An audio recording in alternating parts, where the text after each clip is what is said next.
करने की शक्ति मेरे में, आत्मशक्ति में तो कौन उसको शुद्ध करे कि सबरी मां के चरण पकड़े, उसके चरण का तीर्थ सबरी मां है सब।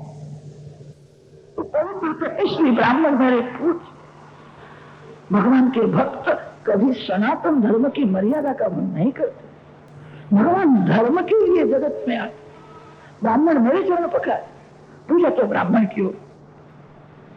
रामचंद्र जी को कहा ऐसा, सबरी मां पंपा सरोवर में स्नान करती है। सबरी मां ने स्नान किया पंपा सरोवर का जल, फिर तो रामचंद्र जी को वारंवार वर्णन। सबरी मां ने कहा है, ऋष्यम पर्वत पर सुग्रीव है, सुग्रीव के साथ मैत्री करो, वो आपकी सेवा करेगा। श्री सीता जी को शोधने के लिए जाएगा, सीता जी को देखती। सबरी मां ने किसी को मेरा त्रास न हो, राम का दर्शन करती है। दर्शन करती हुई अंदर से ही योगाग्नि को प्रकट किया, योगाग्नि में शरीर को जला दिया है। सबरी मां का प्रभु ने उद्धार किया, सबरी मां कृतार्थ हुई है। राम लक्ष्मण सीता जी को शोधने के लिए निकले हैं, ऋष्यमुख पर्वत के पास आए हैं। वृक्ष की छाया में राम लक्ष्मण विराजमान है। प्रभु को श्री सीता जी के एक एक सद्गुण याद आते, मेरे योग में सीता जी नहीं जीवेगी। लक्ष्मण अभी सीता जी की कुछ खबर मिलती नहीं, सीता जी का स्मरण होता है, आंख में से आंसू निकलते। उसी समय आकाश मार्ग से नारद जी जाते थे।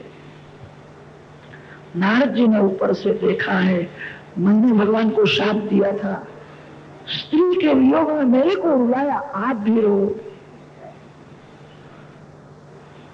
मैंने प्रभु को शाप दिया, मेरी भूल हो गई। मेरा वचन भगवान सत्य करते हैं, भगवान को अपने भक्तों के वचन की बहुत कीमत होती। नारद जी आकाश मार्ग से नीचे उतरे हैं, रामचंद्र जी को साष्टांग वंदन। लक्ष्मण जी ने आसन दिया है। कैसी प्रभु लीला। राम जी ने कहा है, तेरे मन में उस समय अभिमान हुआ था, वो अभिमान बढ़ने पर तेरा बहुत पतन होता, इसीलिए मैंने तेरी थोड़ी फजीती की। मेरे भक्तों की मैं बहुत चिंता रखता। जो पुत्र बहुत पढ़ा लिखा है उसकी चिंता माता पिता को नहीं होती है, बहुत पढ़ा है कमा करके खाए। जो कुछ पढ़ा लिखा नहीं, जो माता पिता के आधार से बड़े बड़े ज्ञानी संत ज्ञान का अभिमान छोड़ करके अज्ञान बालक जैसे होकर के भक्ति कर, मैं कुछ जानता नहीं, भगवान ही मेरा आधार है, भगवान मेरे पिता है, मैं उनका अज्ञान बालक हूं। इस भाव में सतत परमात्मा का ध्यान स्मरण कर। ऐसे मेरे भक्तों की चिंता मेरे को बहुत होती। तेरे मन में अभिमान हुआ था, शिव जी की आज्ञा का तुमने भंग किया था, इसीलिए मैंने तेरे को बंदर कम किया। नारद जी को भान हुआ है मेरी भूल। फिर तो नारद जी ने संतों के लक्षण पूछे हैं। अरण्य कांड के समाप्ति में संतों के लक्षण वर्णन किए। संत लक्षण वर्णन करने के बाद अरण्य कांड की समाप्ति होती। भगवान ने नारद जी को संतों के लक्षण समझे। संत की परीक्षा जाति से नहीं होती, संत की परीक्षा कपड़े से नहीं होती। शास्त्रों में तो ऐसा लिखा है, व्याख्यान बहुत सुंदर करे वो विद्वान है, संत है कि नहीं शंका है। जो बहुत पुस्तक पढ़ता है व्याख्यान कर सकता है, व्याख्यान अच्छा करे वो विद्वान कहा जा सकता है। संत है कि नहीं शंका है। व्याख्यान से भी संत की परीक्षा नहीं होती। संत की परीक्षा आंख से मनोवृत्ति से होती। संत भगवान को आंख में ही रखते हैं। भगवान का स्वरूप आंख से दूर जावे नहीं, 2-3 मिनट हो गए कि अपने इष्ट देव का दर्शन करें। भगवान को घर में रखना भगवान की स्थापना सिंहासन में करना, ये सब ठीक है। भगवान को आंख में रखो। 2-3 मिनट होवे कि अपने भगवान का दर्शन करो। जिस स्वरूप की आप पूजा करते हो उस स्वरूप को आंख से दूर मत जाने दो। संत की परीक्षा मनोवृत्ति से होती है। संत का मन सर्वकाल शांत रहता है। संत अपने मन को राम जी से दूर नहीं जाने देते, राम जी के चरण में रखते हैं। चरण में से मन हट जावे तो राम नाम में मन को रखते हैं। राम नाम में से मन हट जावे तो राम जी की एक एक लीला में मन को ले जाते हैं। राम लीला में से भी मन हट जावे तो मन को अयोध्या जी में ले जाते हैं। भगवान का स्वरूप, भगवान का नाम, भगवान का धाम, भगवान की लीला, अपने मन को जो भगवान से दूर नहीं जाने देता है वही संत। आपके मन को दूसरा कोई संभाल नहीं सकता, आपके मन को आपको ही संभालना है। ध्यान में रखना, मन मरने के बाद भी साथ में आने वाला है। तन बदलता है, मन बदलता नहीं है। पूर्व जन्म का मन लेकर के जीव इस शरीर में आया है। जिसका मन बहुत बिगड़ा हुआ है, जो मन से पाप करता है, उसका तो दूसरा जन्म भी बिगड़ जाएगा, कारण दूसरे जन्म में यही मन साथ में आने वाला है। तन बदलता है, मन बदलता नहीं है। संत वह है जो अपने मन को भगवान से दूर नहीं जाने देता। भगवान के चरण में, भगवान के नाम में, भगवान की लीला में, भगवान के धाम में जो मन को, उस मन के ऊपर संसार के सुख दुख मान अपमान की असर नहीं होती। संत सहन करो। संतों की सहन शक्ति कोई अलौकिक होती। मन को शांत रख करके जो सहन करता है वह संत है। जो सहन करता है उसके पक्ष में भगवान है। जो मन को जलाता है, हृदय को जलाता है, भगवान उसकी उपेक्षा करे। कुछ भी हो, हृदय को जलाना नहीं। शास्त्रों में तो ऐसा लिखा है, जो हृदय को जलाता है उसको प्रभु का मंदिर जलाने जैसा पाप लगता है। जीवन में सुख दुख मान अपमान कैसा भी प्रसंग आवे, मन को शांत रखना महान पुण्य है। हृदय को जलाना महान पाप है। संत अतिशय सहन करते हैं। संत उसको कहते हैं जो भगवान के लिए संसार सुख का मन से त्याग करता है। एक दिन सब कुछ छोड़ना ही पड़ेगा। काल जब धक्का मारता है तब सब कुछ छोड़ना पड़ता है। मानव जब समझ करके छोड़ता है उसको बहुत शांति मिलती। 5 रुपया पास में था, मार्ग में एक दरिद्र नारायण का दर्शन हुआ। दरिद्र नारायण का स्वरूप है। गरीब में नारायण का दर्शन करके उसको दो। भगवान इस स्वरूप से मिलने के लिए आए। 5 रुपया किसी गरीब में नारायण का दर्शन करके कोई देता है, हाथ जोड़ता है, उसका मन शांत रहता है। आज मैं दरिद्र नारायण की पूजा मैंने की। किसी गरीब में नारायण का दर्शन करके रुपया देवे तो शांति रहती है। रुपया मार्ग में गिर जावे तो शांति नहीं रहती। रुपया गरीब को देता है तब गया है, रास्ते में 1 रुपया गिर जाता है तो भी गया है। रुपया जब मार्ग में गिर जाता है तो रुपया आपको छोड़ता है। आप गरीब में भगवान का दर्शन करके देते हो तब आप रुपया को छोड़ते हो। संसार के विषयों को जो समझ करके छोड़ता है, छोड़ना तो पड़ेगा ही।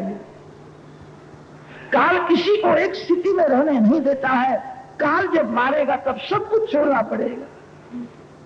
समझ करके जो छोड़ता है, जो भगवान के लिए लौकिक सुख का त्याग करता है, वह संत है। संत उसको कहते हैं जो सभी में सद्गुण को देखता है, जो अपने दोष को देखता है और दूसरे के सद्गुण को जो देखता है वही संत है। दूसरे का दोष देखने की क्या जरूरत? अपने दोष कहाँ कम है? मेरे मन में से काम निकलता नहीं है। अंदर क्रोध है, मेरे मन में मत्सर है। दोष अपना देखो और दूसरे का गुण देखो। आप संत हो, संतों की दृष्टि गुणमय होती है। दृष्टिम ज्ञानमयीं कृत्वा पश्येद ब्रह्ममयं जगत। भगवान ने नारद जी को संतों के अनेक लक्षण समझाए हैं। संत उसको कहते हैं जो भगवान के नाम के साथ प्रेम करे। भगवान का स्वरूप दिखता नहीं है, जो भगवान का स्वरूप दिखता नहीं है उसके साथ प्रेम कैसा हो? निर्गुण निराकार भगवान तो किसी को दिखते नहीं है। सगुण साकार परमात्मा भक्तों को दर्शन देते हैं, साधारण जीव को नहीं दिखते हैं। जो भगवान का दर्शन नहीं होता है उनकी भक्ति करना बड़ा कठिन है। भगवान ने अपने रूप को छिपाया है, भगवान ने नाम को प्रकट रखा है। जो शक्ति भगवान में है वही शक्ति भगवान के नाम में। संत वह है जो भगवान के नाम के साथ प्रेम करता है, भगवान के नाम में जो तन्मय होता है। संतों के लक्षण सुन करके नारद जी को बहुत आनंद होता है। नारद जी समझ गए राम आदि नारायण परमात्मा। श्रीमन नारायण नारायण नारायण रामैया की सीताराम महाराज की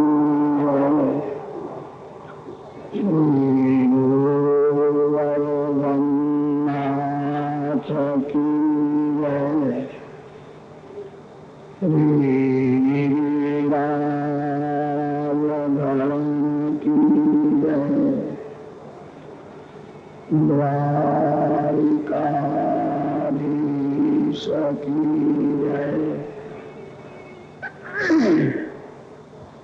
श्री बालकृष्ण नाम की सदगुरु की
स्मरामि श्री कृष्ण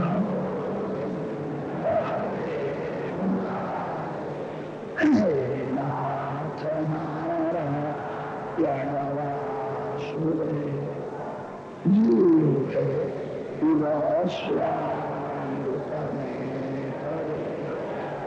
गोविंद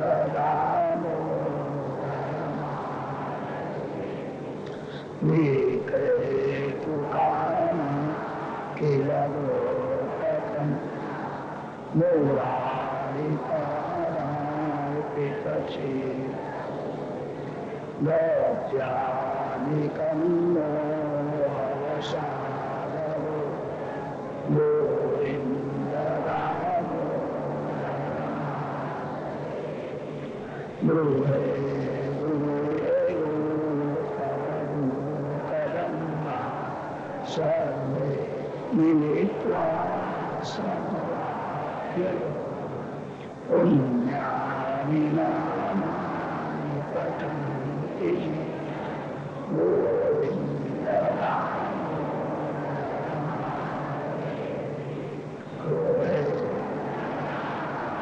निधये निजेति नामानि विष्णु प्रवदन्ति ते निश्चितं तं मयका भजन्ति गोविन्दराम जीवे शरणं भज सुन्दर नामानि कृष्णस्य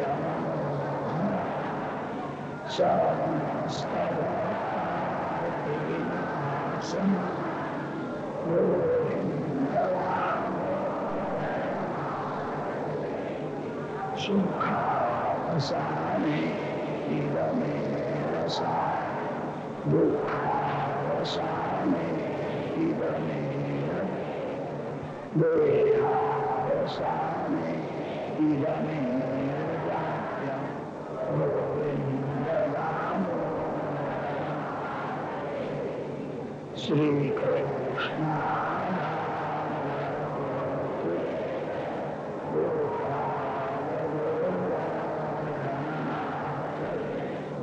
जीवे तिरस्यामृतमे गोविन्दराम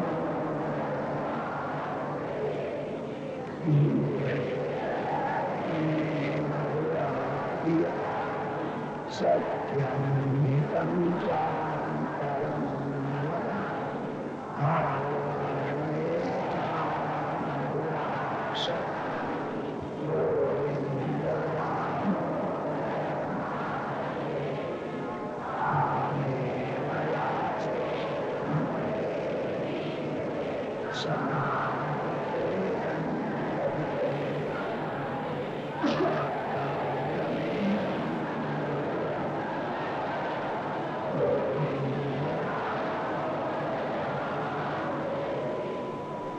स्वस्ति श्री गणेशाय नमः श्री सरस्वत्यै नमः श्री गुरुभ्यो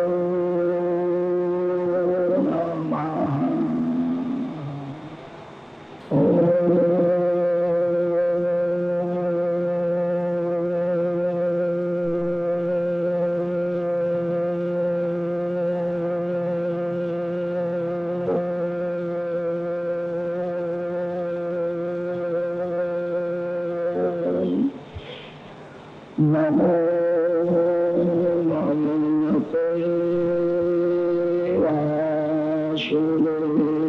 वासुदेवाय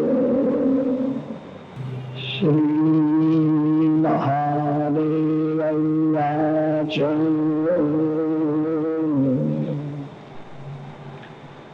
उल्लङ्घ्य सिन्धो सलिलं सलीलम्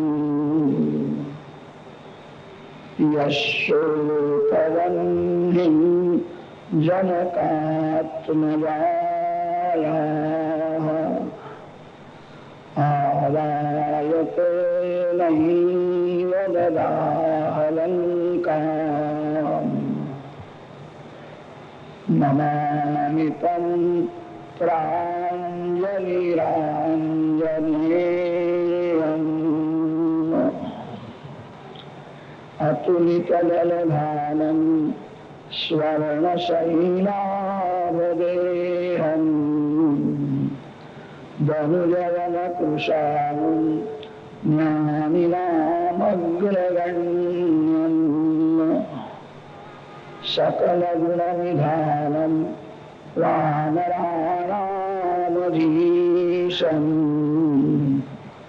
रघुपतिवरभूतं वातजातं नमामि परमात्मा श्रीराम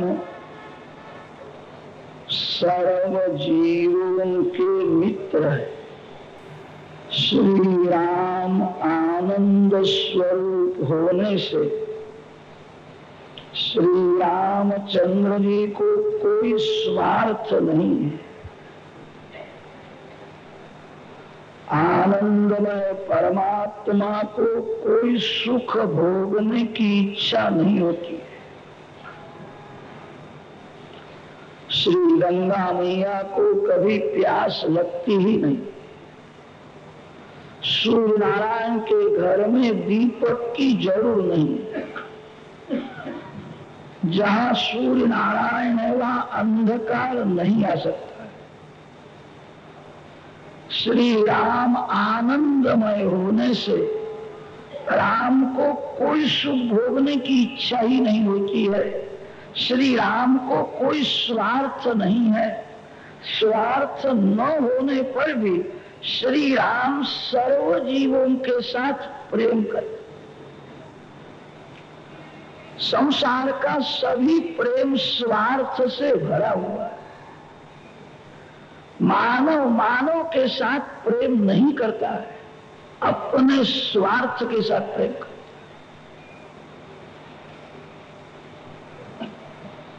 है। स्वार्थ न रहे तो मानव प्रेम करने को तैयार नहीं। पति पत्नी के प्रेम में भी स्वार्थ होता है। पिता पुत्र के प्रेम में स्वार्थ है। पिता को ऐसी इच्छा है कि वृद्धावस्था में मेरा पुत्र मेरी सेवा करे, मेरे को कुछ कमा करके दे दे। यह स्वार्थ भाव से पिता पुत्र के साथ प्रेम करता है। पत्नी सुख देती है इसीलिए पति प्रेम करता है। पति से कुछ सुख मिलता है इसीलिए पत्नी प्रेम करती है। संसार का सभी प्रेम अपने स्वार्थ के लिए होता है। पत्नी दुख देवे तो पति प्रेम नहीं करे। पति से दुख होवे तो पत्नी भी प्रेम नहीं करती।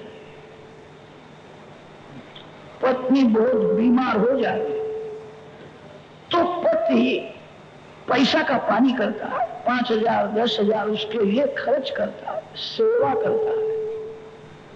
वर्ष 2 वर्ष तक सेवा करेगा, उसकी प्रकृति न सुधरे तो घबरा जाता है। 2 वर्ष हो गए, घर में पड़ी है, अब भगवान कुछ कृपा करे तो अच्छा है। कृपा करेगा क्या अर्थ है? मर जाए तो अच्छा है। यह है तब तक दूसरा लग्न नहीं होगा। ये मर जाएगी तो मैं दूसरा लग्न करूंगा। पति पत्नी के साथ प्रेम नहीं करता, पत्नी पति के साथ प्रेम नहीं करती है। घर के लोग जब तक अनुकूल है तब तक मानव प्रेम करता है। प्रतिकूल होने पर कोई प्रेम करने को तैयार नहीं। जीव के साथ निस्वार्थ भाव से प्रेम परमात्मा ही करते हैं। नवा अरे अयम आत्मा प्रत्युः कामाय प्रियो भवति, आत्मनस्तु कामाय सर्वं प्रियं भवति।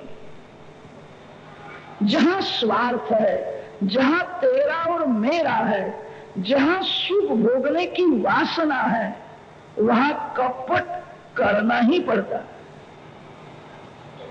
संसार का सभी स्नेह स्वार्थ और कपट के साथ है, कपट से भरा हुआ है। कभी कभी तो मां कन्या के साथ कपट करती है, पिता पुत्र के साथ कपट करता है। संभव है आप भी घर में कपट करते ही होंगे, कहने की बहुत जरूर नहीं। जीव स्वार्थी है, जीव दुष्ट है, उसका जरा भी कम होवे तो उसको सहन नहीं होता। घर के लोग अनुकूल है तब तक प्रेम है, प्रतिकूल होने पर कोई प्रेम करने को तैयार नहीं। परमात्मा को कोई स्वार्थ नहीं है तो भी भगवान जीव के साथ प्रेम करते हैं। जीव के साथ सर्वकाल भगवान रहते हैं। जीव भगवान को भूल जाता है तो भी भगवान जीव को नहीं भूलते हैं। भगवान सर्वकाल साथ में रहते। आपका कोई खास मित्र हो, वो मित्र आपके साथ 24 घंटे रहने को तैयार नहीं है। आपका मित्र आपको छोड़ करके जाता है। कोई जीव आपके साथ सर्वकाल रहने को तैयार नहीं है। सर्वकाल जीव के साथ भगवान रहते हैं। आपको आपके आंख को देखने की शक्ति कौन देता है? भगवान देते। आपके साथ में भगवान है। आपको बोलने की शक्ति भगवान दे रहे हैं। जीव और ईश्वर दोनों साथ में ही रहते हैं। ईश्वर जीव को देखते हैं, जीव ईश्वर को नहीं देखता। सर्वकाल भगवान जीव को प्रत्येक काम में साथ देते। जीव ईश्वर की मैत्री है। भगवान जीव को कहते हैं एक काम तू कर, एक काम मैं करूं। बरसात भगवान की कृपा से होता है। जल भगवान देते हैं। भगवान जीव को कहते हैं बरसात पड़ने के बाद बीज बोने का काम तेरा है। एक काम तू कर, एक काम मैं करूं। भगवान जल देते हैं। भगवान की कृपा से कुछ नहीं। भगवान का स्वरूप अदृश्य है, अविज्ञात है। वैसा भगवान का लीला भी भगवान की अदृश्य है। भगवान कैसे अंकुर उत्पन्न करते हैं कोई समझ नहीं सकता। भगवान का स्वरूप दिखता नहीं है। भगवान की लीला का ज्ञान होना कठिन है। बीज में से अंकुर भगवान उत्पन्न करते। अंकुर उत्पन्न होने के बाद भगवान जीव को कहते हैं अपने खेत को संभालना, रक्षा करने का काम तेरा है, अन्न उत्पन्न करने का काम मेरा है। भगवान अन्न उत्पन्न करते। अन्न उत्पन्न होने के बाद भगवान जीव को कहते हैं बेटा खाने का काम तेरा है, बचाने का काम मेरा है। भगवान खाते नहीं है। सभी के पेट में भगवान विराजमान है। मानव जो खाता है भगवान उसको पचाते। अहं वैश्वानरो भूत्वा प्राणिनां देहमाश्रितः प्राणापान समायुक्तः पचाम्यन्नं चतुर्विधम्। कोई मानव भूखा रहता है तो प्रभु को भी जचता नहीं। भगवान सभी को खिलाते हैं। मानव जो खाता है भगवान उसको पचाते। अहं वैश्वानरो भूत्वा, ये गीता जी के श्लोक पर भगवान श्री शंकराचार्य स्वामी ने दिव्य भाष्य लिखा। भाष्य में ऐसा लिखा है भोजन यज्ञ। अग्नि में आहुति देना है। पेट में जठराग्नि के रूप से भगवान ही विराजमान है। भोजन में मौन रखना चाहिए। भोजन के समय में बातें न करो। शास्त्रों में ऐसा लिखा है पूर्व दिशा में अथवा उत्तर दिशा में मुख रख के भोजन करे। दक्षिण दिशा वर्ग है, अपवित्र कही। दक्षिण दिशा में नरक लोक है। पूर्व अथवा उत्तर दिशा में मुख रख करके मानव भोजन करे। भोजन के समय में बातें न करे। भोजन के समय में भगवान के नाम का जप करे। भगवान का नाम ले करके मुख में कवच दे। अग्नि में आहुति देना है, यह यज्ञ है।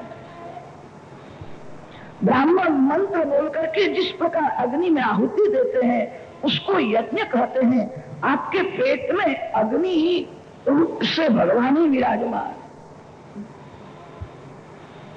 भगवान का नाम लेकर के मुख में कवल देना चाहिए। भोजन के समय में बोलना नहीं चाहिए।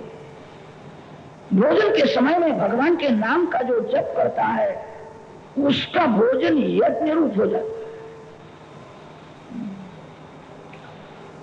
भोजन में भगवान को जो भूल जाता है उसका मन भोजन के स्वाद में फंस जाता।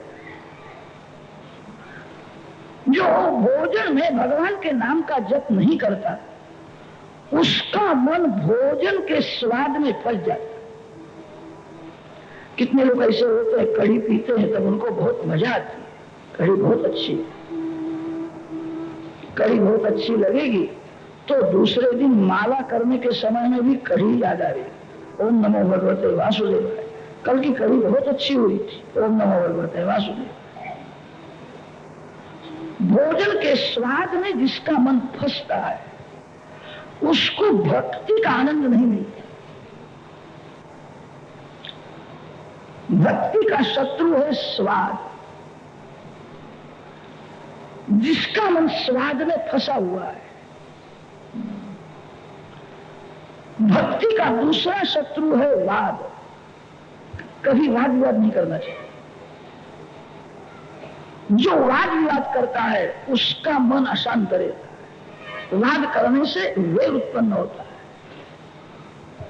कितने लोगों को ऐसा आग्रह होता है कि मैं जो कहता हूं यही बराबर है, दूसरा जो कहता है वो बराबर नहीं है। ऐसा आग्रह करना योग्य नहीं। हाथ जोड़ो, आप जो कहते हो वही बराबर, मेरी भूल है।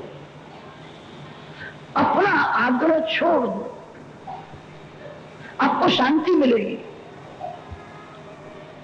जो दूसरे का खंडन करता है उसका मन अशांत रहता है। भक्ति के दो बड़े शत्रु है, स्वाद और वाद। जिसका मन स्वाद में फंसा हुआ है उसको भक्ति का आनंद नहीं मिलता।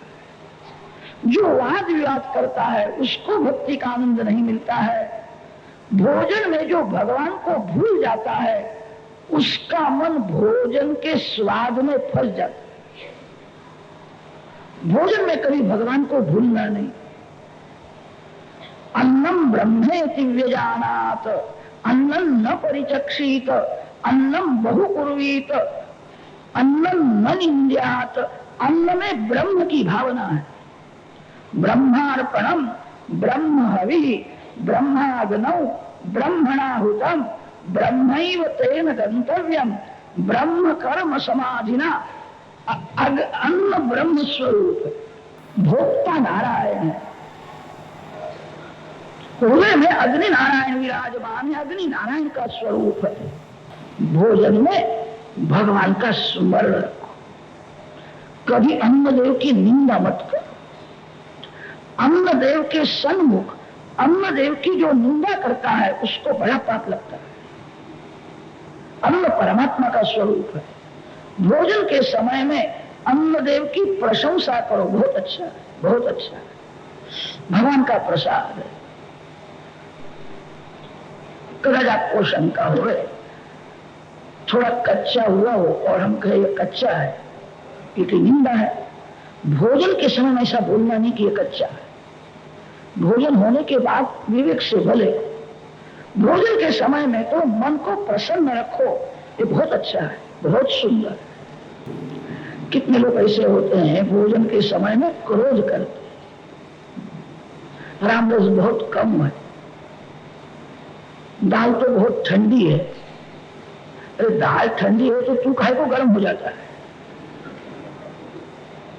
कितने लोग ऐसे होते हैं दाल ठंडी होने पर वो गर्म हो जाते हैं, उनको क्रोध आ जाता है।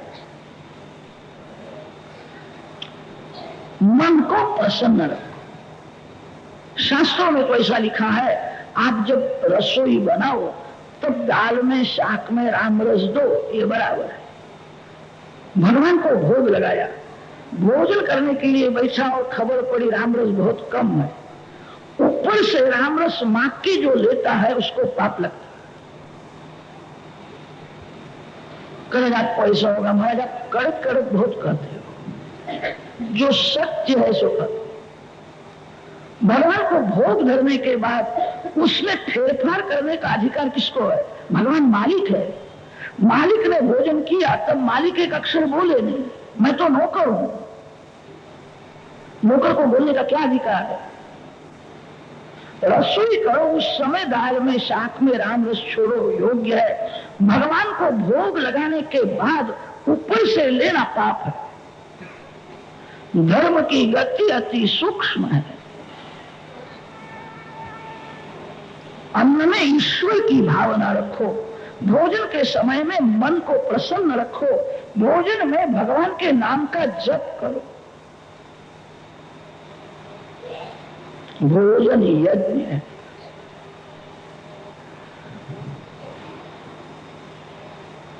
भगवान कहते बेटा भोजन करो। जगत में कोई भी जीव भूखा हो तो वैकुंठ में भगवान भोजन नहीं करते। भगवान लक्ष्मी जी को पूछते आज कोई जीव भूखा तो नहीं है?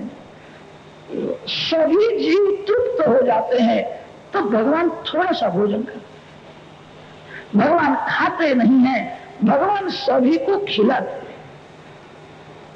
भगवान का नाम विश्वंभर है। सभी का वो पालन पोषण करते हैं।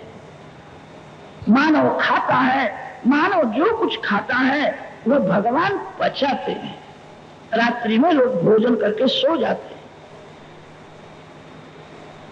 कौन अन्न पचाता है? अंदर भगवान विराजमान। भगवान कहते बेटा भोजन करने के बाद सोने का काम तेरा है। तेरे पास में बैठ करके रात भर में जागूंगा। भगवान जागते हैं, भगवान सोते नहीं है।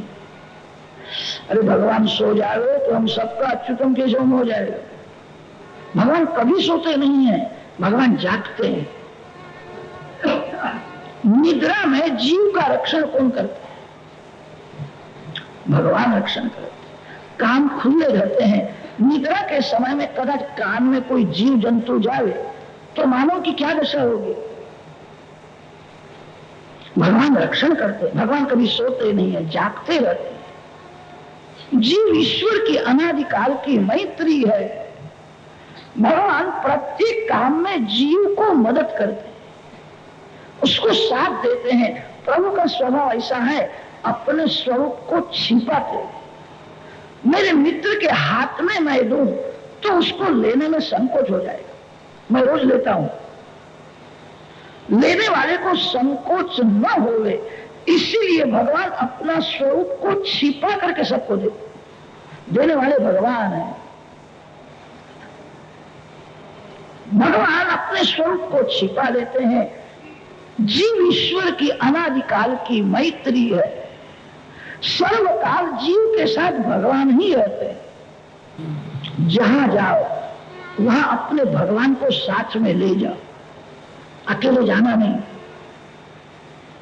बहुत से लोग ऐसे होते हैं जहां जाते हैं वहां पैसा का पाकिट साथ में रखते। 100-200 हो तो थोड़ी ठंडक रहती, ठीक रहता, पास में पैसा है। लक्ष्मी साथ में होवे तो मानव अपने को सुखी समझता है। जिसको अनुभव होता है लक्ष्मी पति मेरे साथ में, भगवान मेरे साथ में है, उसको कैसी शांति मिलती हो? भगवान को साथ में रखने का अर्थ क्या है? भगवान की मूर्ति हाथ में लेकर के घूमना चाहिए। एक वैष्णव गाड़ी में बैठे थे, बड़ी बड़ी बातें करते थे। स्टेशन आने पर उनको इतनी उतावल हो गई, दूसरा अपना सब सामान तो उतारा, उनके ठाकुर जी तो गाड़ी में ही रहे। इस प्रकार साथ में ले जाओ, इसका क्या अर्थ है? भगवान को मन से साथ में रखो। 2-3 मिनट हो कि अपने भगवान का दर्शन करो, भूलना नहीं। आप जहां हो वहीं से दर्शन करो। मंदिर में जाकर के भगवान का दर्शन करे सो ठीक है, आप जहां हो वहीं से भगवान का दर्शन करो। माँ कहीं भी जावे, माँ को अपना बालक दिखता है। बच्चा जागता होगा, उसको भूख लगी होगी। माँ कहीं भी जावे उसको अपना बालक दिखता है। माँ का प्रेम बालक में अतिशय होता है। कहीं भी जाओ अपने भगवान का दर्शन करो। भगवान मेरे साथ में है। ईश्वर ही जीव को साथ देते हैं। ईश्वर बिना जीव के साथ में रहने के लिए कोई तैयार नहीं। जिसको आप अतिशय प्रेमी समझते हो मेरा ये खास ऐसा मानते हो, वो आपको छोड़ करके जाएगा। वो सर्वकाल आपके साथ रहने को तैयार नहीं है। सर्वकाल जीव के साथ भगवान ही रहते। जीव जीव का मित्र नहीं हो सकता है। जीव जीव को छोड़ करके चला जाता है। सर्वकाल आपके साथ कोई रहने को तैयार नहीं है। भगवान आपके साथ है। भगवान आपको देख रहे हैं। भगवान आपको प्रत्येक काम में मदद करते हैं। थोड़ी नजर अंदर रखने की जरूरत है। अरण्य कांड की समाप्ति हुई है, अब किष्किंधा कांड का आरंभ होता है। किष्किंधा कांड में जीव ईश्वर के मैत्री की कथा है। सुग्रीव जीव है, श्री राम परमात्मा है। जीव ईश्वर के साथ मैत्री करे। किसी मानव के साथ वेर करने से मन बिगड़ता है।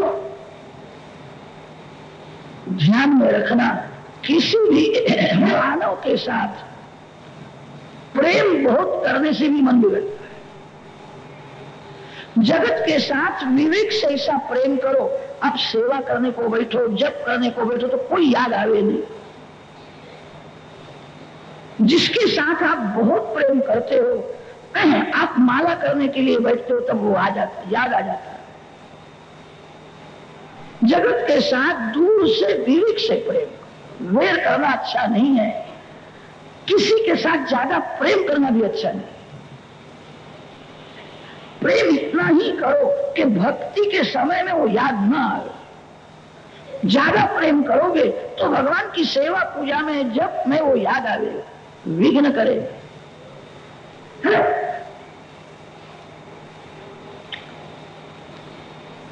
मैत्री भगवान के साथ। आप जिस मानव के साथ बहुत प्रेम करते हो, एक दिन वो आपको छोड़ करके चला जाएगा अथवा आप उसको छोड़ करके जाओ। संसार का संयोग वियोग के लिए होता है। जिसका संयोग सुख देता है, उसका जब वियोग होता है तब अति दुख होता है। संयोग में जितना सुख है, वियोग में उससे ज्यादा दुख है। पति पत्नी के मिलन में सुख है, ठीक है। जब वियोग होगा तब दुख भी भोगना ही पड़ेगा। वियोग तो होने वाला ही है। प्रेम करने लायक, मैत्री करने लायक एक भगवान। जीव जगत के साथ वेर न करे और जीव जगत के साथ ज्यादा प्रेम भी न करे। जगत के साथ बहुत प्रेम करने से ही मन बिगड़ता है। जगत के साथ बहुत प्रेम करने से मानव दुखी होता है। भक्ति का अर्थ यह है, जगत से ज्यादा प्रेम भगवान के साथ करे, इसका नाम भक्ति है। भगवान से ज्यादा प्रेम जगत के साथ करे, इसी का नाम आसक्ति है। कोई भी जीव जो भगवान के चरण में शरण में आया है, जो भगवान का हुआ है, वह जीव भगवान से ज्यादा दूसरे के साथ प्रेम करे, वो भगवान को सहन नहीं होता। शास्त्रों में इसी का नाम व्यभिचार कहा है। भक्ति अव्यभिचारिणी। भगवान का भक्त भगवान से ज्यादा दूसरे के साथ प्रेम करे, यही भक्ति में व्यभिचार है। जगत से ज्यादा प्रेम भगवान के साथ। भगवान मेरे हैं, भगवान के बिना मेरा कोई नहीं है। भगवान मेरे साथ में रहे, ऐसा अनुभव करो। परमात्मा के साथ जो मैत्री करता है, उसी का जीवन सफल हो। श्री राम लक्ष्मण शबरी माँ का उद्धार किया है, नारद जी को कृतार्थ किया है। राम लक्ष्मण ऋष्यमुख पर्वत के पास आए, जहां सुग्रीव रहता है। सुग्रीव के मंत्री श्री हनुमान जी महाराज। हनुमान जी का जिसको बल मिला है, हनुमान जी कृपा करके सुग्रीव की मैत्री राम के साथ कर देते। हनुमान जी की कृपा न होवे तो राम सुग्रीव के साथ मैत्री करने को तैयार नहीं। हनुमान जी की सेवा करो। हनुमान जी जिसके लिए सिफारिश करते हैं, जो राम भक्ति करता है, उसका रक्षण से हनुमान जी महाराज। राम भक्ति में विशेषता है।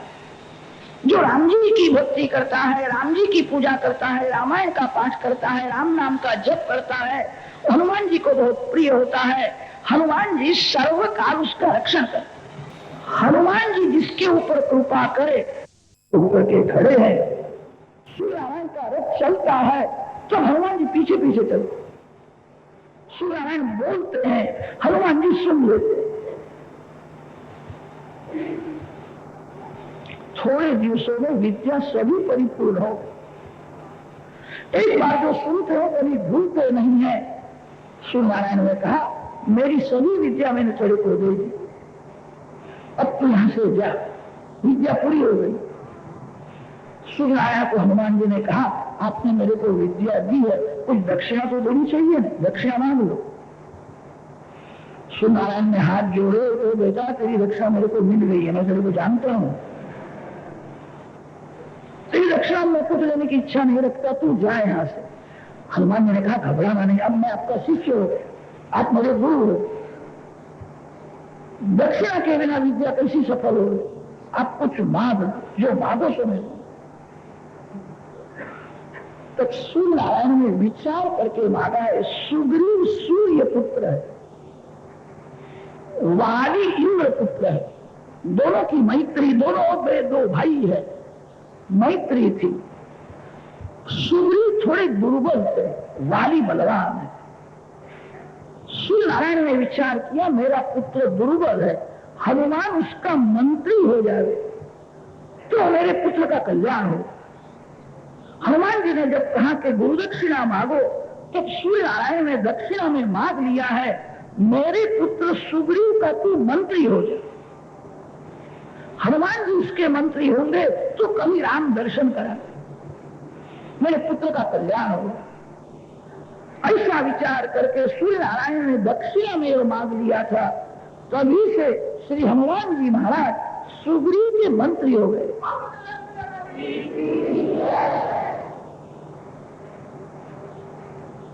सुग्रीव के साथ में रहते थे। वाली के त्रास से सुग्रीव किष्किंधा छोड़ करके ऋष्यमुख पर्वत के ऊपर रहे। हनुमान जी महाराज को एक शाप था, जब तक राम दर्शन न हो तब तक तेरे में क्या शक्ति है वो तेरे को भी खबर नहीं पड़े। तेरी शक्ति को तू भूल जाएगा, राम दर्शन होने के बाद तेरे में जो शक्ति उसका तेरे को अनुभव होगा। वाली सुग्रीव को त्रास देता है, हनुमान जी सुग्रीव के मंत्री है, तो हनुमान जी वाली के साथ युद्ध करने के लिए नहीं गए। राम दर्शन होने के बाद तेरी शक्ति प्रकट हो, राम दर्शन न हो तब तक तेरी शक्ति का तेरे को ज्ञान रहेगा नहीं। ऐसा एक ऋषि ने शाप दिया। हनुमान जी महाराज सुग्रीव के साथ ऋष्यमुख पर्वत में रहते थे। राम लक्ष्मण ऋष्यमुख पर्वत में आए हैं। लक्ष्मण गोरे हैं, राम श्याम, छाती विशाल है, कपाल भव्य है, नेत्र दिव्य है, मस्तक में जटाओं का मुगट है, वरकल वस्त्र पहना है। राम जी के हाथ भूतों को स्पर्श करते हैं, धनुष बाण सज्ज है। लक्ष्मण जी पीछे पीछे से चलते हैं। सुग्रीव ने दूर से देखा है, ये बड़े महान वीर कोई पुरुष आ रहे हैं।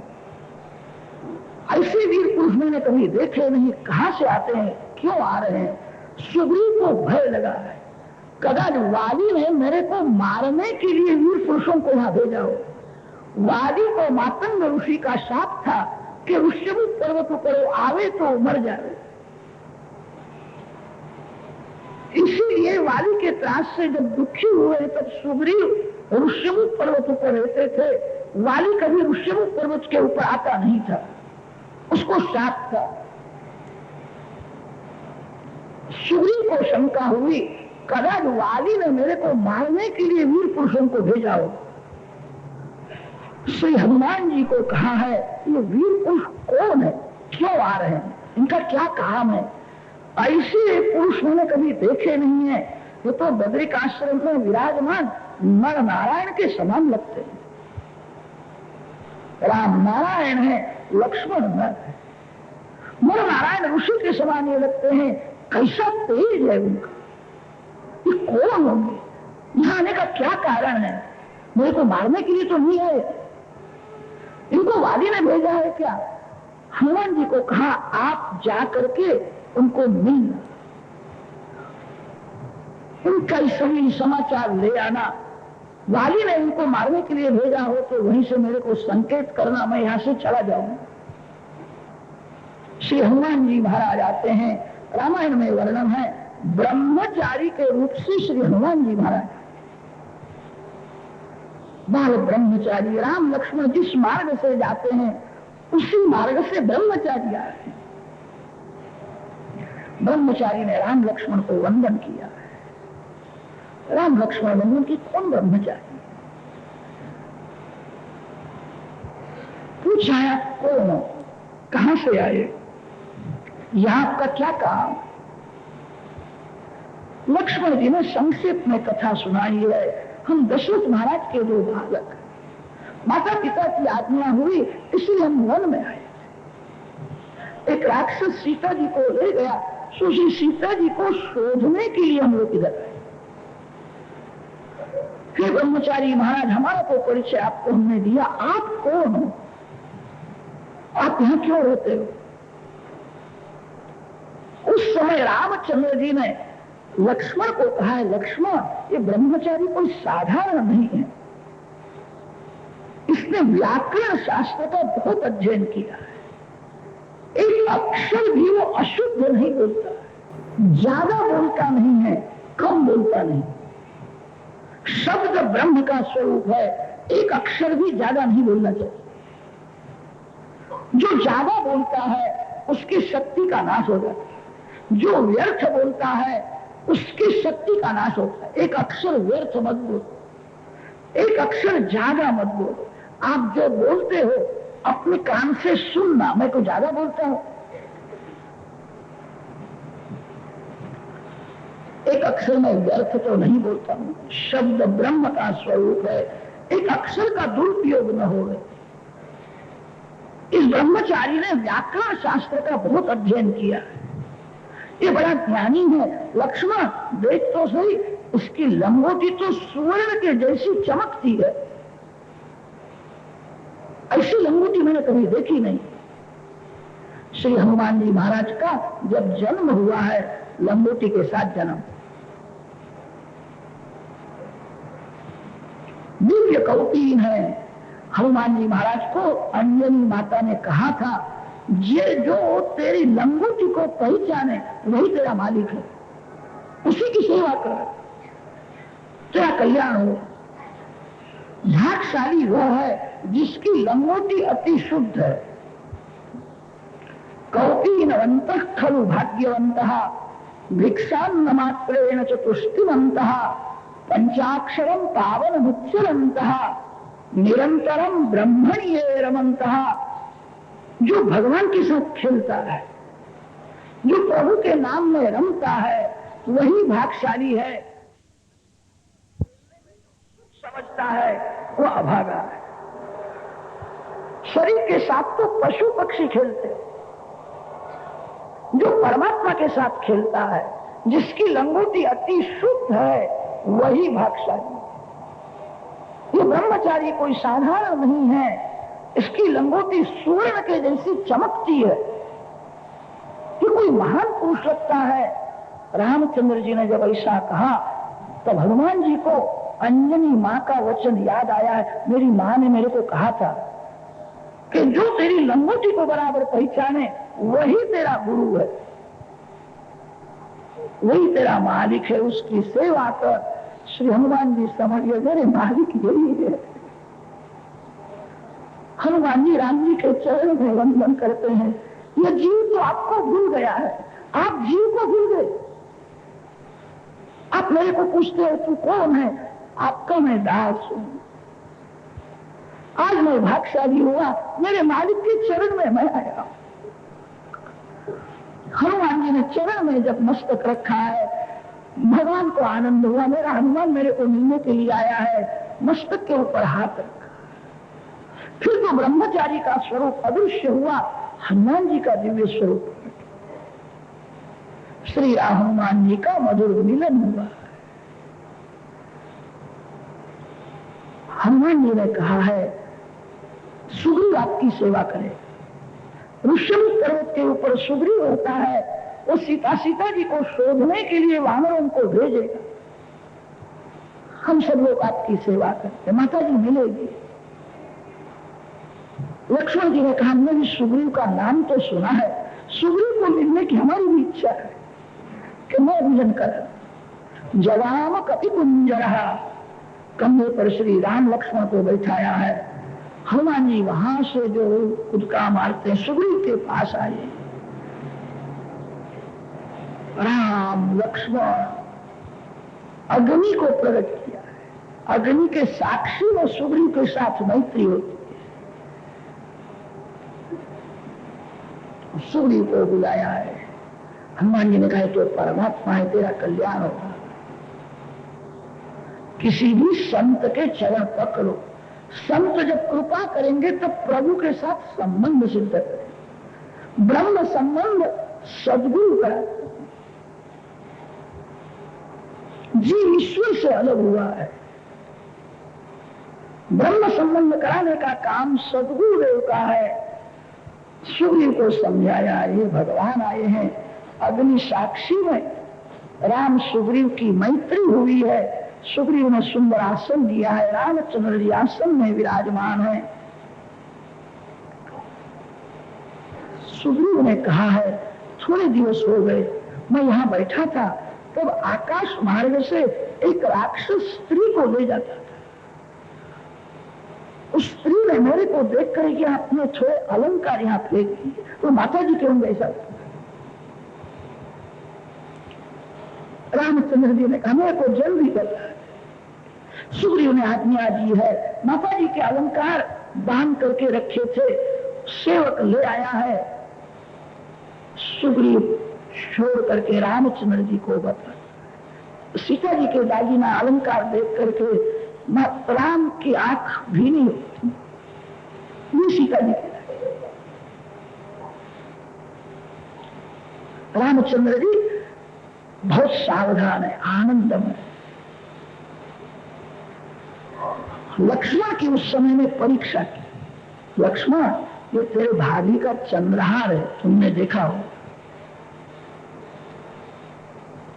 लक्ष्मण ने कहा मैंने कभी चंद्रहार नहीं देखा। लक्ष्मण, ये तेरे भाभी के हाथ की बंगड़ियां हैं, तुमने देखी हो? लक्ष्मण ने कहा मैंने कभी बंगड़ी नहीं देखी। लक्ष्मण, तुमने कुछ भी देखा नहीं है? लक्ष्मण जी ने कहा है मेरे भाभी के चरण में मैं वंदन करता था, आंख ऊंची करके मैंने सामने कभी देखा ही नहीं। उनके चरण में मैं नजर रखता था, मैंने कभी चंद्रहार देखा नहीं, बंगड़ी देखी नहीं है। लक्ष्मण, तुमने कुछ भी देखा नहीं है कि माता जी के चरण के नूपुर मैंने देखे। ना हम जानामि केयूरे, ना हम जानामि कुंडले, नूपुरे त्वभिजानामि नित्यं पादाभिवंदनात्। 14 वर्ष तक साथ में रहे। श्री लक्ष्मण जी महाराज संयम की मूर्ति है। कैसा संयम है! माता जी के चरण में नजर रख करके हाथ जोड़ करके खड़े थे, कभी आंख ऊंची करके सामने देखा भी नहीं। मैंने मुकुट को देखा है, दूसरा में कुछ भी मैंने देखा नहीं। राम खड़े हुए हैं, लक्ष्मण को आलिंगन। मेरा लक्ष्मण जितेंद्रिय है, जो जितेंद्रिय है वो इंद्र राजा से भी बड़ा है। संपत्ति से थोड़ा सुख मिलता है, जिसके जीवन में अतिशय संयम है उसको बहुत शांति मिलती है। लोग ऐसा समझने लगे हैं कि पैसा बहुत मिलेगा मैं सुख भोगूंगा, तब शांति होगी। भूल है। जीवन में पैसा मुख्य हुआ तभी से पाप बढ़ा। जीवन में पैसा मुख्य हुआ तभी से जीवन बिगड़ गया है। पैसे की जरूरत है। हमारे ऋषियों ने धन को साधन माना है। धन साध्य नहीं है, धन साधन है। साध्य परमात्मा है।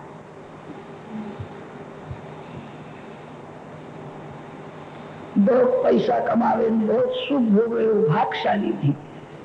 भाग्यशाली वह है जिसके जीवन में परिपूर्ण संयम है। राम उसको आलिंगन देते हैं। जो इंद्रिय जित है वह इंद्रजित को मार सकता है। रामायण में ऐसा वर्णन आया है। रामचंद्र जी ने ऐसा कहा है, रावण को मारना बड़ा कठिन नहीं है, इंद्रजित को मारना बड़ा कठिन है। इंद्रजित मरने के बाद रावण जल्दी मर जाता है। इंद्रजित होने से ही रावण मरता नहीं है, मोह से ही काम जीवित रहता है। मोह मर जाए तो काम मर जाता है। मोह ही महिषासुर है। मोह महिषासुर देवों को भी त्रास देता है। तब माता दुर्गा भवानी प्रकट हुई है। दुर्गा मां ने महिषासुर को मारा है। मोह ही महिषासुर है। मोह सभी को दुख देता है। मोह से ही काम जीवित रहता है। मानव मूर्ख नहीं है, सयाना है, उसको ऐसा मोह हो गया है।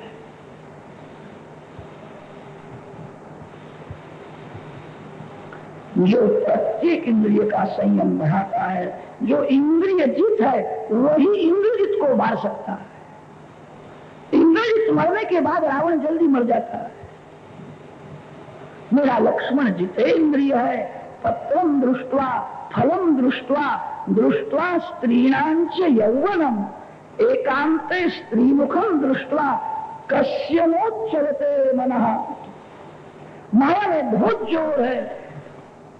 माया किसी को छोड़ती नहीं है। माया सभी को मारती है। जो प्रति क्षण में सावधान रहता है। कभी कभी आपको ऐसा लगेगा मेरे को क्रोध नहीं आता है, मैं भक्ति करता हूं, मेरे मन में काम नहीं है, मेरे मन में लोभ नहीं है, भूल है। काम, क्रोध, लोभ, मत्सर, ये सभी विकार अंदर भरे हुए हैं। मानव जब तक सावधान होकर के भक्ति करता है तब तक विकार नहीं दिखते हैं। मानव सावधान हो रहे तो विकार बाहर आते। लोग कहते हैं भाई को क्रोध आ गया। अरे क्रोध कहां से आया? क्रोध बाहर से आया नहीं, जो मन में था वही बाहर आया। ये सभी विकार अंदर है। जीवन में अंतिम श्वास तक अपने मन के ऊपर विश्वास रखना नहीं। मन धोखा देता है। मन खड्डे में फेंक देता है। मन बिगड़ने में जरा भी देर लगती नहीं है। जीवन के अंतिम श्वास तक सावधान होकर के भक्ति कर। भक्ति की जो समाप्ति करता है उसी को काम मारने के लिए जाता है। जिसने भक्ति की समाप्ति की है उसी को क्रोध आता है। ये सभी विकार अंदर है। लक्ष्मण जी के जैसी भक्ति। लक्ष्मण भक्ति संप्रदाय के आचार्य है।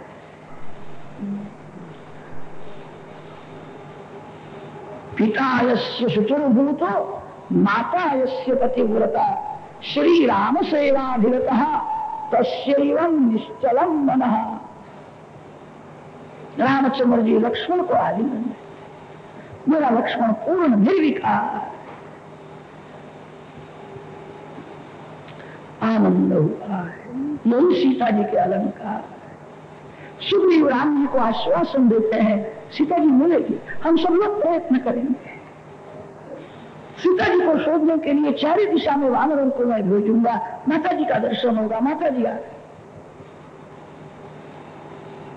रामचंद्र जी ने सुग्रीव को पूछा है किसकी बात छोड़ करके इस ऋष्यमुख पर्वत के ऊपर तू क्यों रहता है? तब सुग्रीव ने सर अपनी कथा सुनाई। वाली और मैं हम दोनों भाई। वाली किष्किंधा का राजा और मैं युवा राजा था। दोनों भाइयों में प्रेम था। एक जीवन में एक ऐसा प्रसंग आया जिस प्रसंग से प्रेम को भूल गया, शत्रु हो गए। हम दोनों प्रेम से किष्किंधा में रहते थे। एक बार एक मायावी नाम का राक्षस वाली के साथ युद्ध करने के लिए, वाली उसके साथ युद्ध करने के लिए गया। मेरा भाई राक्षस के साथ युद्ध करने को जाता है, मैं भी उनके पीछे पीछे। मायावी राक्षस के साथ वाली का भयंकर युद्ध हुआ है। मायावी राक्षस घबराया है, वाली बहुत बलवान, वो भाग जाता है, वाली उसके पीछे पड़ा है।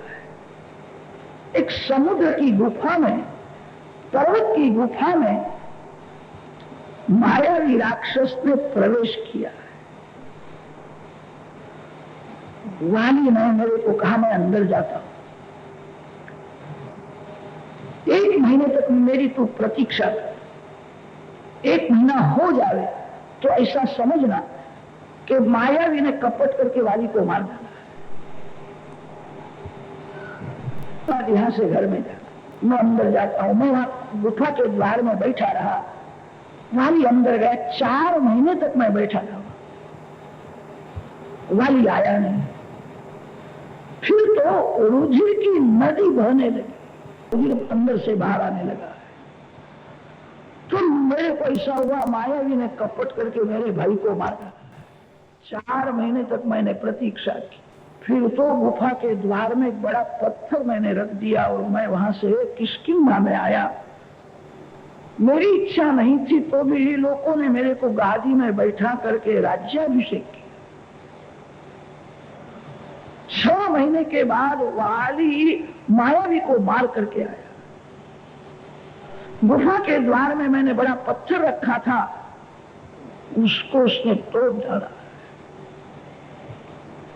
मैं गादी में बैठा था, वो देख करके उसको क्रोध आया। मेरे को मारने के लिए तुमने गुफा के में पत्थर रखा था, तेरे को राजा होने की इच्छा थी। मैंने कहा ऐसा नहीं है, मैंने 4 महीने तक प्रतीक्षा की, आप नहीं आए तब मैं इधर चला आया हूं। फिर तो मेरे को शत्रु समझ करके वो मारने लगा। मेरी स्त्री संपत्ति का उसने अपहरण किया है, मैं दरिद्री होकर के यहाँ बैठा, मेरा सर्वस्व उसने ले लिया। मातंग ऋषि का शाप होने से वाली ऋष्यमुख पर्वत में आता नहीं। यहां मैं निर्भय होकर के रहता हूं, बड़ा बलवान है, मेरे को मार डालेगा। रामचंद्र जी ने जब सुना है,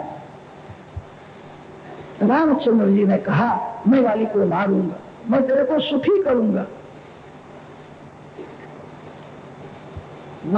सुग्रीव ने कहा है वाली जैसा बलवान पुरुष कोई हुआ नहीं, आप उसको कैसा मारो, बड़ा बलवान है कि कुछ भी हो मैं उसको मारूंगा। सुग्रीव जानता था ऋष्यमुख पर्वत के ऊपर 7 तमाल के बड़े बड़े वृक्ष थे। एक ही बाण से 7 ही वृक्षों को जो छिन्न भिन्न करेगा, मूल में से उखड़ डाले, उसी के हाथ से वाली मरने वाला है। रामचंद्र जी ने धनुष के ऊपर बाण रखा है, एक बाण छोड़ा है, 7 जो वृक्ष थे तमाल के वो सभी मूल में से उखड़ गए। वो वृक्षों का विनाश करके बाण राम जी के पास आया है। वाली को आश्चर्य होता है, राम परमात्मा है ऐसा लगता है। राम दशरथ के पुत्र नहीं है, एक बाण में 7 ताल वृक्षों का भंग किया। ऐसी जिनकी शक्ति है वो भगवान होने चाहिए। सुग्रीव राम जी के चरण में वंदन कर। अब तो मैं आपकी सेवा करूं, मेरे को स्त्री की जरूरत नहीं है, राज्य की जरूरत नहीं, आप ईश्वर हो। भगवान ने कहा ये सब ठीक है, मैंने तेरे साथ मैत्री की है। जो अपने मित्र के दुख से जिसको दुख नहीं होता है उसको देखने पर भी पाप लगता है, तेरा दुख मेरा दुख है, मैं तेरे को सुखी करूंगा, फिर सेवा करो, वाली के साथ युद्ध करो। मैं वाली को एक बाण से मार डाल। भगवान ने उसको समझाया है।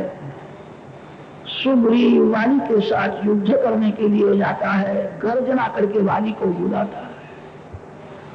वाली की पत्नी जो तारा है, तारा ने वाली को कहा आज युद्ध करने के लिए जाना नहीं। सुग्रीव को किसी महापुरुष का बल मिला, वो आपसे बहुत डरता था, आज आपको युद्ध करने के लिए बुला रहा है। मैंने ऐसा सुना है इधर राम लक्ष्मण आए थे और सुग्रीव ने राम के साथ मैत्री। अब सुग्रीव के साथ युद्ध मत करो, वैर मत करो, उसको थोड़ा राज्य दे दो, वो आपका भाई है, वैर करना अच्छा नहीं है। तारा वाली को समझाती है। वाली ने कहा जगत में मेरी प्रसिद्धि है कि मैं महान वीर हूं। आज मैं सुग्रीव युद्ध करने के लिए बुलाता है और मैं युद्ध करने के लिए न जाऊं और भाई के साथ प्रेम करूं तो लोग मेरे को डरपोक कहेंगे, मेरी जगत में अपकीर्ति होगी। तारा ने कहा मेरे को भय लगता है, आप युद्ध करने के लिए न जाओ। राम लक्ष्मण का उसको बल मिला है। वाली ने कहा है राम तो परमात्मा है, सर्व में समभाव रखने वाले हैं। राम लक्ष्मण इधर आए हैं, मैंने भी सुना है, मैं राम जी को मनाऊंगा, मैं राम जी को अपने घर में भोजन करने के लिए ले आऊं। राम जी का मेरे को स्वागत करना है। तारा ने कहा है मेरे को 2-3 दिन से स्वप्न खराब खराब है, मेरी बहुत इच्छा है आज युद्ध करने के लिए मत, मेरे को भय लगता है। नाना घबराना नहीं, तू स्त्री इसलिए तेरे को भय लगता, मैं वीर हूं, मेरे जैसा कौन वीर पुरुष है। अभी उसको मारूंगा, राम जी को अपने घर में भोजन करने के लिए ले आऊं। वाली निकला है। वाली और सुग्रीव का भयंकर युद्ध हुआ। वाली बहुत बलवान, सुग्रीव के छाती ऊपर बैठा है, सुग्रीव को मारने के लिए तैयार हुआ है। वृक्ष के पीछे श्री रामचंद्र जी विराजमान है। रामचंद्र जी ने एक बाण वाली को मारा, वाली गिर जाता है, बहुत व्याकुल हुआ है। चारे बाजू में देखते मेरे को किसने बाण मारा। झाड़ के पीछे राम लक्ष्मण खड़े। वाली ने रामचंद्र जी को सुनाया है तार भी जिस प्रकार बाण मारता है वैसा आपने मेरे को बाण, व्याध जिस प्रकार बाण मारता है वैसा बाण आपने मारा है, ये योग्य नहीं। भगवान न्यायाधीश है। जीव जो कुछ कर्म करता है उसकी सजा भगवान जीव को करते हैं, न्यायाधीश कैसे भी सजा कर सकता है।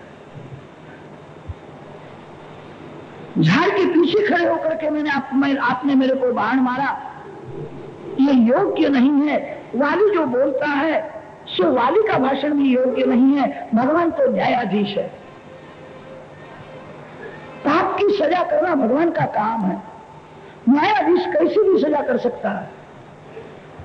वाली कहता है आपने यह अन्याय किया है, भगवान का यह अन्याय नहीं है। भगवान जीव जो पाप करता है उसकी सजा करते हैं, न्यायाधीश कैसी भी सजा कर सकता है। धर्म हेतु अवतरे हो गुसाई, मारे मोहि व्याध की नाई। मैंने ऐसा सुना है धर्म का रक्षण करने के लिए परमात्मा राम जगत में आए हैं, आप ऐसा अधर्म करते हो। संतों की सभा में आप कैसा जाओगे। रामचंद्र जी ने स्मित हास्य किया है, मेरे को तू धर्म समझाता है। छोटे भाई की पत्नी बहन के समान, तू बड़ा पापी है, स्त्री संपत्ति का तुमने अपहरण किया है, तेरे जैसे पापी को सजा करने के लिए मैं आया।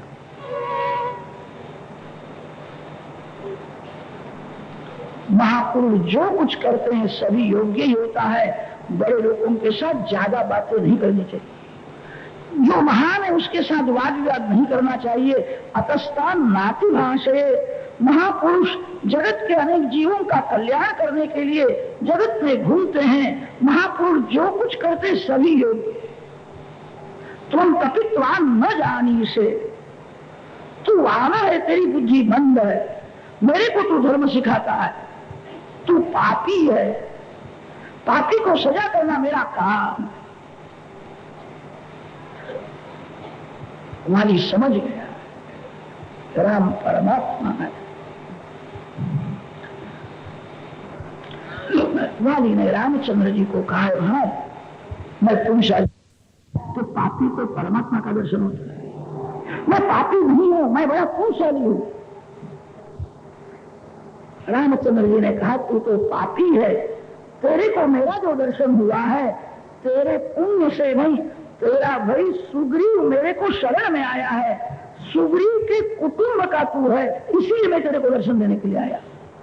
प्रणत कुटुंब पाद रघुराई, जो राम जी को शरण में आता है उसकी तो राम रक्षा करते हैं, तो क्या आश्चर्य है, उसके कुटुंब की भी चिंता भगवान को होती है। तू बड़ा अभिमानी है, तू जानता था, तेरे पत्नी ने तेरे को कहा था सुग्रीव को राम ने अपनाया है, तो भी तू सुग्रीव को मारने के लिए तैयार हुआ। अभिमान से तेरा पतन हुआ है, तू पापी है। तेरे को मेरा दर्शन तेरे पुण्य से नहीं, तेरा भाई सुग्रीव मेरे को शरण में आया, तू सुग्रीव का भाई होने से तेरे को मेरा दर्शन होता है। वाली समझ गया राम परमात्मा, मेरी भूल हो गई है। वाली ने रामचंद्र जी को फिर कहा है, आप जो करते हैं सो योग्य है, मेरे को एक लगता है मेरी एक भूल हो गई, इसीलिए आज मेरा विनाश हो रहा। मेरा भाई सुग्रीव दुर्बल है तो भी आज उसकी जीत होती है, मैं बहुत बलवान हूं तो भी मेरी हार होती है। इसका एक ही कारण है, मैंने किसी को गुरु नहीं किया और मेरे भाई ने हनुमान जी को गुरु किया। हनुमान जी ने उसको अपनाया है। आपकी विद्या, आपकी संपत्ति, आपकी बुद्धि सद्गुरु कृपा से ही सफल हो। वाली बड़ा बलवान था, वाली महान ज्ञानी था। वाली ने भगवान को कहा है, सुग्रीव ने मेरी बातें आपको कही होगी, मैंने सुग्रीव के साथ जो अन्याय किया वो तो बातें कही होगी, मेरे पराक्रम की बातें कभी कही नहीं होगी। आप मैंने सुना है रावण के साथ युद्ध करना है, इसीलिए आपने सुग्रीव के साथ मैत्री की है। रावण में क्या है, एक बार रावण को बगल में दबा करके मैं संध्या करने के लिए बैठा, मेरे जैसा भगवान कौन है। सुग्रीव ने यह बात आपको नहीं कही। रावण एक बार वाली के साथ युद्ध करने के लिए गया था, वाली उस समय संध्या करता था। संध्या में कैसी शक्ति है। रावण ने कहा मैं युद्ध करने के लिए आया, वाली ने कहा मैं संध्या करने के लिए बैठा, कि मैं कुछ जानता नहीं, अभी युद्ध करूंगा। तो वाली ने हाथ लंबाया और रावण को पकड़ करके बगल में दबा दिया और संध्या करने लगा। मेरे में ऐसी शक्ति है, ये सुग्रीव ने कभी आपको कहा है? मैंने सुग्रीव के साथ जो अन्याय किया वो आपको कहा, मेरी शक्ति का वर्णन भाई ने किया नहीं। तो भी मैं मानता हूं मेरा भाई भाग्यशाली है, उसने हनुमान जी के चरण पकड़े, उसने किसी महापुरुष को गुरु माना है। मैं अपने बुद्धि में ही अभिमान रखता था, मैंने किसी को गुरु किया नहीं, मैंने किसी को गुरु माना नहीं। आज बहुत बलवान होने पर भी आज मेरा विनाश हो रहा। मेरा भाई भाग्यशाली, उसने हनुमान जी को गुरु माना है, इसलिए आपका दर्शन हुआ है। आपने जो किया है सो योग्य है। आज मेरे को दुख यह होता है, मैंने राम की सेवा नहीं की। राम सेवा से ही जीवन सफल होता है। राम सेवा किए बिना मैं जाता हूं।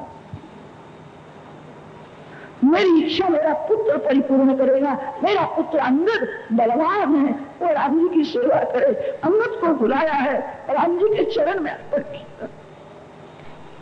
मैं राम सेवा नहीं कर सका, मेरा पुत्र राम जी की सेवा करे। वाली मरने को तैयार।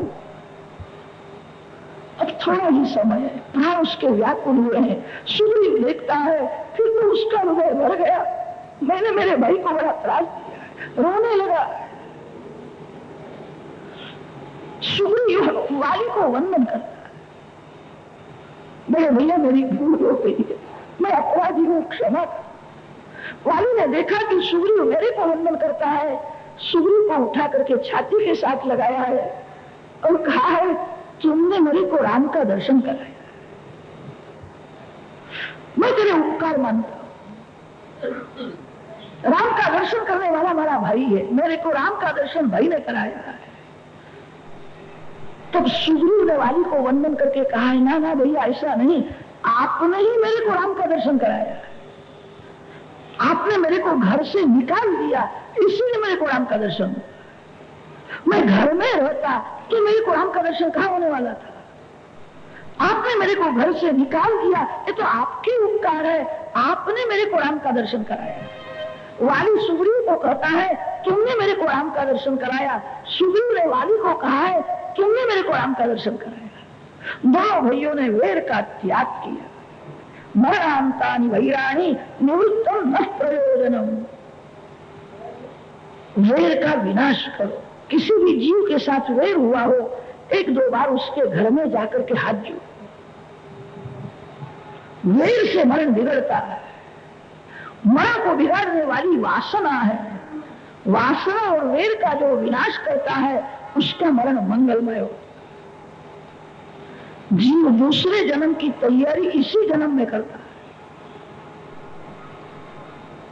वासना दूसरे जन्म का कारण होती है, वेर से दूसरा जन्म उत्पन्न होता है। वेर वासना का विनाश करो। दोनों भाइयों ने वेर का विनाश किया है, दोनों भाई प्रेम से मिले हैं।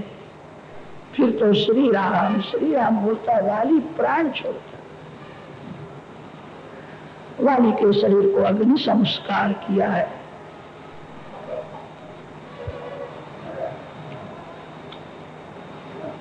उस समय वाली की पत्नी तारा को बहुत दुख हुआ।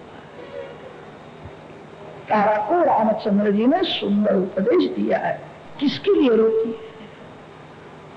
शरीर तेरा पति है कि आत्मा तेरा पति है? शरीर से आत्मा भिन्न है। क्षिति जल पावक गगन समीरा, पंच रचित यह अधम शरीर। पंच तत्व से यह शरीर बना हुआ है। आत्मा शरीर से भिन्न है। तो किसके लिए रोती है? दूसरे के लिए रोने से क्या लाभ है? अपने लिए रोना चाहिए। नारियल के अंदर मरेली होती है, मरेली के अंदर कोपरा होता है। रस मरेली में नहीं है, रस कोपरे में होता है।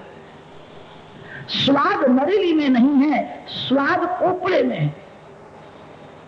कोपरा का तब होता है कि मरेली से कोपरा जब अलग हो जाता है।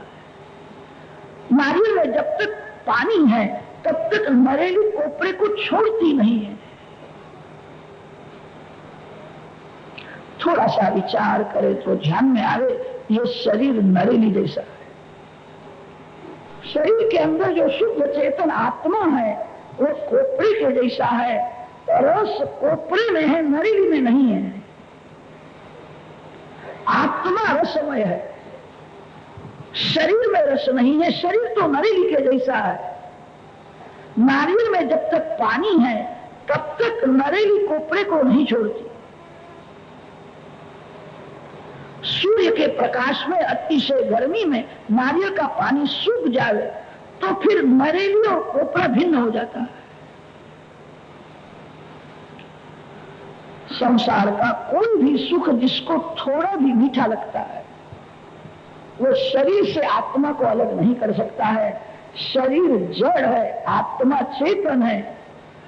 जड़ और चेतन दोनों की गांठ पड़ी है। वेदांत ऐसा कहता है जड़ चेतन की गांठ सच्ची नहीं है, मिथ्या। चेतन को जड़ कैसा बांध सकता है? अरे गांठ मिथ्या होवे कि सत्य होवे, यह गांठ सभी को बहुत दुख देने वाली है। आत्मा शरीर से भिन्न है, सब लोग जानते हैं, तो भी शरीर मैं हूं, शरीर का सुख ही मेरा सुख है, ऐसा ही जीव मानता है। शरीर से आत्मा भिन्न है। आत्म स्वरूप का जिसको बराबर ज्ञान है वो परमात्मा को जल्दी जान सकता है। जीव ईश्वर को तो जानता नहीं है, जीव को अपने स्वरूप का भी ज्ञान नहीं। बार बार ऐसा चिंतन करो, मैं शरीर नहीं हूं, शरीर मेरा नहीं है, मैं शरीर से भिन्न हूं, मैं परमात्मा का अंश हूं। अनेक जन्म का यह देह भाव दृढ़ हो गया है, मैं पुरुष हूं, मैं स्त्री हूं। यह देह भाव जीव भूलता नहीं है। साधारण ज्ञान से के साधारण भक्ति से देह भाव नहीं भूलता। अनेक जन्म का यह देह भाव ऐसा दृढ़ हुआ है, उसके लिए ज्ञान और भक्ति भी दृढ़ होनी चाहिए। जिसकी ज्ञान निष्ठा दृढ़ है, जो सर्वकाल सतत भक्ति करता है, धीरे धीरे देह भाव छूटता है। देह भाव ही जीव भाव है। शरीर से आत्मा भिन्न है। शरीर क्षण क्षण में बदलता है, आत्मा कभी बदलता नहीं। बाल्यावस्था में आपका शरीर जैसा था वैसा आज नहीं है। आज जैसा शरीर है वैसा वृद्धावस्था में रहेगा नहीं। शरीर तो बदलता है, अंदर जो चेतन जीव है वो बदलता नहीं।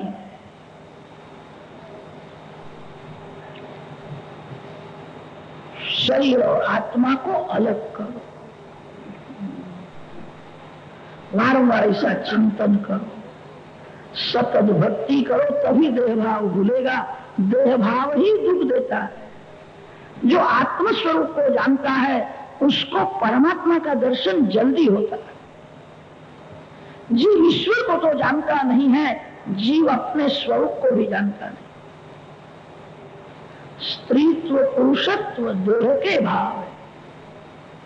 आत्मा स्त्री नहीं है, आत्मा पुरुष नहीं है।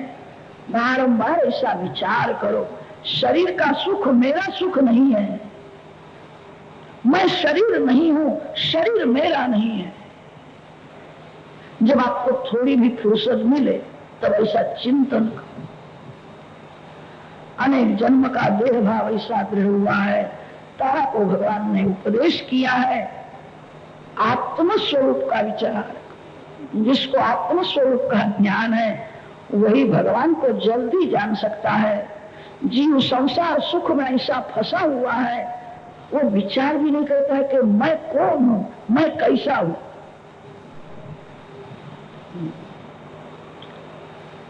अध्यात्म रामायण में एक अध्याय लिया है। तुलसीदास महाराज ने वो उपदेश एक ही चौपाई में लिख दिया है। क्षितिजल पावक गगन समीरा, पंच रचित यह अधम शरीरा। जीव शरीर का विचार करता है, शरीर जिसके आधार से है वो चेतन का विचार नहीं करता। मानव चामड़ी का चिंतन करता है, चामड़ी का ही मोह होता है। शरीर से आत्मा भिन्न है। बारंबार जो ऐसा चिंतन करता है, तारा को रामचंद्र जी ने उपदेश दिया है। फिर तो प्रभु की आज्ञा हुई, लक्ष्मण जी सुग्रीव को राज्याभिषेक कर किसकी का राज सुग्रीव को दिया है, अंगद को युवराज बनाया है। उसी समय चातुर्मास्य का समय, बरसात का समय हुआ था।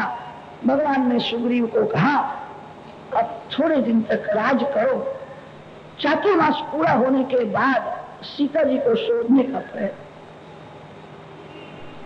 तब तक मैं प्रवर्षण पर्वत में रहूं।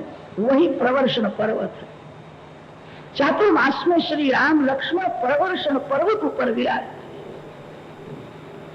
आप भी महीना 2 महीना प्रवर्षण पर्वत के ऊपर जाकर के रहो, जहां ज्ञान और भक्ति का वर्षा होता है, उसका नाम है प्रवर्षण।